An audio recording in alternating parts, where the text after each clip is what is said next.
അർലിംഗ്ടണിലെ Dallas stadium ഈ ലോകകപ്പിൽ ഇതുവരെ പിറന്നതിൽ ഏറ്റവും വലിയ ആവേശപ്പോരിൽ ത്രില്ലടിച്ച് സകലരും മടങ്ങുമ്പോൾ ജാപ്പനീസ് ആരാധകർ സ്റ്റേഡിയം വൃത്തിയാക്കുന്ന തിരക്കിലായിരുന്നു.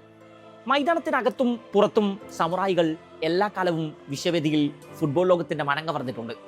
കിരീടം കൊണ്ട് ടോക്കിയോവിലേക്ക് പറക്കാമെന്ന് വലിയ മോഹങ്ങളൊന്നുമില്ല. പക്ഷെ ടൂർണമെന്റ് അവസാനിക്കുമ്പോൾ ഫുട്ബോൾ ആരാധകരുടെ ഹൃദയങ്ങളിൽ അവർ ഒരടയാളക്കുറി നാട്ടിയിട്ടുണ്ടാകും. അടങ്ങാത്ത പോരാട്ട വീര്യത്തിന്റെ അവസാന വാക്കായി അവർ മൈതാനങ്ങളിൽ പടരും. തോറ്റുകൊടുക്കാൻ മനസ്സില്ലാതെ എതിർഗോൾ മുഖത്തേക്ക് ഇരമ്പിയെത്തും. അങ്ങനെ ജപ്പാൻ യൂറോപ്പിലെ ജയൻ ഫുട്ബോൾ സാമ്രാജ്യങ്ങളെ വരെ മിനിറ്റുകളുടെ ഇടവേളയിൽ തകർത്ത് താഴെയിട്ട കഥകൾ ഈ മൈതാനങ്ങളിൽ ത്രസിപ്പിക്കുന്ന ഓർമ്മകളായി കിടപ്പുണ്ട്. ജാപ്പനീസ് കോച്ച് ഹജിമെ മുറിയാസു ഡഗൌട്ടിന് മുന്നിൽ തന്റെ കയ്യിലുള്ള നോട്ട്ബുക്കിൽ എന്തോ കുത്തിക്കുറിക്കുന്നുണ്ടായിരുന്നു. മത്സരശേഷം ആ ചിത്രം പങ്കുവെച്ച് ആരാധകർ പലരും തങ്ങളുടെ സോഷ്യൽ മീഡിയ വാളുകളിൽ ഇങ്ങനെ എഴുതിയിട്ടു: അയാൾ എഴുതിക്കൂട്ടുന്നത് എതിരാളികളുടെ മരണക്കുറിയാണെന്ന്. എല്ലാ ലോകകപ്പുകളിലും ഡാർക്ക് ഹോഴ്സ് എന്ന ടാഗ്ലൈനുമായാണ് ജപ്പാൻ എത്താറുള്ളത്. സകലരും ഭയന്നതൊക്കെ പിന്നീട് സംഭവിക്കും. ഇക്കുറി ലോക ഫുട്ബോളിലെ പവർ ഹൗസുകളിൽ ഒന്നായ നെതർലൻഡ്സിനെ ഞെട്ടിച്ചാണ് ജപ്പാൻ തുടങ്ങുന്നത്. അതും കളിയിൽ 2 തവണ പിന്നിലായ ശേഷം നടത്തിയ റമോൺടാഡ. വിജയത്തോളം പോകുന്നൊരു സമനില, അതും വിർജിൽ വാൻഡക്കും ഡെൻസൽ ഡൂംഫ്രീസും അടക്കം തലപ്പൊക്കമേറെയുള്ളവരെ കാഴ്ചക്കാരാക്കി നിർത്തി ഒരു കോർണറിന് വലയിലെത്തിയ ശേഷം എതിരാളികളുടെ മെയ്ക്കരുത്തും ഫിസിക്കൽ സ്ട്രെങ്ത്തും ഒക്കെ മുന്നിൽ നിർത്തിയാണ് പലപ്പോഴും പരിശീലകർ തങ്ങളുടെ ടാക്ടിക്സ് ഒരുക്കാറ്. 11-ൽ പോലും അത് ചിലപ്പോൾ ചേഞ്ചുകൾ ഉണ്ടാക്കും. കഴിഞ്ഞ ദിവസം മൊറോക്കോയുടെ കരുത്തുറ്റ ഡിഫൻസിനെ നേരിടാൻ ഇഗോർ തിയാഗോയെ കാർലോ ആഞ്ചലോട്ടി നമ്പർ 9 റോളിൽ അവതരിപ്പിച്ചതിന് പിന്നിൽ അങ്ങനെ ഒരു ഫിസിക്കൽ ഫാക്ടർ ഉണ്ടായിരുന്നു.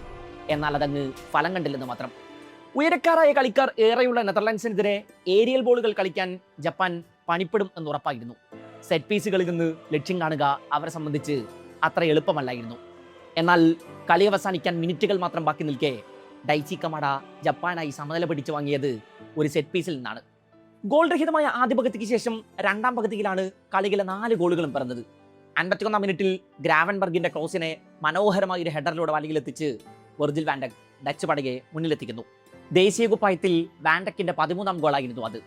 ഡച്ച് ഫുട്ബോൾ ഹിസ്റ്ററിയിൽ അയാളെക്കാൾ സ്കോർ ചെയ്തൊരു ഡിഫൻഡർ നിലവിലെ പരിശീലകൻ റൊണാൾഡ് കൂമാൻ മാത്രമാണ്. 14 ഗോളുകൾ. വാൻഡക് ആ നേട്ടം മറികടക്കുമെന്ന് തന്നെ കരുതണം. ഡച്ച് സംഘത്തിന്റെ ആഘോഷങ്ങൾക്ക് അൽപായുസാണ് സമുറായികൾ നൽകിയത്. 52-ാം മിനിറ്റിൽ ബോക്സിന് വെളിയിൽ നിന്ന് നക്കാമുറയുടെ ഒരു സ്റ്റണ്ണർ. ആദ്യ പകുതിയിൽ ഒരു നിമിഷം അയാൾ വലകുലുക്കി എന്ന് തോന്നിച്ചതാണ്. ഇക്കുറി അയാൾക്ക് പിടച്ചില്ല. 64-ാം മിനിറ്റിൽ നെതർലൻഡ്സിന്റെ മറുപടി എത്തി. വലതുവിങ്ങിൽ ഗ്രാവൻബർഗിന്റെ കാലിൽ നിന്ന് പന്തേറ്റു വാങ്ങി സമറവില്ലയോട് കുതിപ്പ്. ഇൻസൈഡിലേക്ക് കട്ട് ചെയ്ത് കയറി വന്ന അയാളുടെ ലെഫ്റ്റ് ഫൂട്ട് നിറയൊടിച്ചു. അന്താരാഷ്ട്ര വേദികളിൽ 24-കാരന്റെ ആദ്യ ഗോളായിരുന്നു അത്. ജപ്പാൻ മത്സരത്തിൽ വീണ്ടും പുറകിലായി. 66-ാം മിനിറ്റിൽ നെതർലൻഡ്സ് ഗോൾ മുഖത്ത് ജപ്പാൻ ഒരു അപകടം കൂടി വിതയ്ക്കുന്നുണ്ട്. കുബോയുടെ ബൂട്ടിൽ നിന്ന് ഒരു വെടിച്ചില്ല് പോസ്റ്റിനെ തൊട്ടുരുമിപ്പോയി. ഗോൾ മടക്കാനായി പിന്നെയും ഇരമ്പിയെത്തിക്കൊണ്ടിരുന്നു ജപ്പാൻ. ഒടുവിൽ 89-ാം മിനിറ്റിൽ ഡൈച്ചി കമാഡയുടെ മറുപടി. ജപ്പാന് അസാധ്യമാകുമെന്ന് കരുതിയ സെറ്റ് പീസിൽ നിന്ന് തന്നെ ആ ഗോളെത്തി. The comeback completed. ലോകകപ്പ് വേദികളിൽ ജപ്പാന്റെ ത്രസിപ്പിക്കുന്ന തിരിച്ചുവരവുകൾ പലതും ആരാധകർ മുമ്പും കണ്ടിട്ടുണ്ട്. ആ നിരയിലേക്ക് ചേർത്ത് വെക്കാൻ മറ്റൊരു മത്സരം കൂടി. വിശ്വവേദിയിൽ ജപ്പാൻ അവസാനമായി സ്കോർ ചെയ്ത 10-ൽ 9 ഗോളുകളും പിറന്നത് സെക്കൻഡ് ഹാഫിലാണ്. അവയിൽ പലതും അവരുടെ റമോൺടാഡകൾക്ക് വഴിയൊരുക്കി. ജപ്പാന്റെ ക്വിക്ക് ട്രാൻസിഷൻസ് നെതർലൻഡ്സിന് ഇന്നലെ പലകുറി തലവേദനയായി. പന്ത് വീണ്ടെടുത്ത ശേഷമുള്ള അവരുടെ കൗണ്ടർ അറ്റാക്കുകൾ നിരവധി തവണ നെതർലൻഡ്സ് ഗോൾ മുഖം ഉറപ്പിച്ചു. ജാപ്പനീസ് പ്രതിരോധം വെൽ സ്ട്രക്ചേർഡ് ആയിരുന്നു. സെൻട്രൽ ഏരിയകളിലൂടെയുള്ള അറ്റാക്ക് നെതർലൻഡ്സിന് ഏറെ ദുഷ്കരമായി. 3-4-2-1 ഫോർമേഷനിലോ 3-4-3 ശൈലിയിലോ ആണ് മുറിയാസു തന്റെ ടീമിനെ വിന്യസിക്കാറുള്ളത്. ഡിഫൻസ് ചെയ്യുന്ന സമയത്ത് അത് 4-3-3 ആയോ 4-4-2 ആയോ പരിണമിക്കുന്നു. പന്ത് നഷ്ടപ്പെടുമ്പോഴൊക്കെ അവർ അത് വീണ്ടെടുക്കാനുള്ള കഠിന ശ്രമങ്ങൾ നടത്തുന്നു. പന്ത് കൈവശമെത്തുമ്പോൾ ശരവേഗത്തിൽ കൗണ്ടർ അറ്റാക്കുകൾ ലോഞ്ച് ചെയ്യുന്നു. ലോകകപ്പിന് മുമ്പ് തന്നെ ജപ്പാൻ ഇക്കുറിയും കറുത്ത കുതിരകളാകുമെന്ന വിലയിരുത്തലുകൾ പലരും നടത്തിയിരുന്നു. ഇംഗ്ലണ്ട്, സ്കോട്ട്ലൻഡ്, ഐസ്ലൻഡ് ടീമുകളൊക്കെ ടൂർണമെന്റിന് മുമ്പ് ഇറങ്ങേറിയ സൗഹൃദ മത്സരങ്ങളിൽ അവരോട് പരാജയപ്പെടുന്നുണ്ട്. കഴിഞ്ഞ ഒക്ടോബറിൽ സാക്ഷാൽ ബ്രസീലിനെയാണ് അവർ വീഴ്ത്തിയത്. കോറുമിറ്റുമ, മിനാമിനോ, വറ്റാരുവെൻഡോ തുടങ്ങി സുപ്രധാന താരങ്ങൾ പലരുടെയും പരിക്ക് ലോകകപ്പിൽ ജപ്പാന്റെ പ്രകടനങ്ങളെ ബാധിക്കുമെന്ന് പലരും മുന്നറിയിപ്പ് നൽകിയതാണ്. എന്നാൽ ഇൻഡിവിജ്വൽ ബ്രില്യൻസിനേക്കാൾ ഒരു കളക്റ്റീവ് യൂണിറ്റായി വർക്ക് ചെയ്യുന്നു എന്നതാണ് മോറിയാസുവിന്റെ സംഘത്തിലെ ഏറ്റവും വലിയ സ്ട്രെങ്ത്. 2022-ൽ ജർമ്മനിയും സ്പെയിനും അടങ്ങുന്ന മരണഗ്രൂപ്പിലായിരുന്നു ജപ്പാൻ. സകലരെയും ഞെട്ടിച്ച് അവർ മുൻ ലോക ചാമ്പ്യന്മാർ 2 പേരെയും വീഴ്ത്തി ഗ്രൂപ്പ് ചാമ്പ്യന്മാരായി.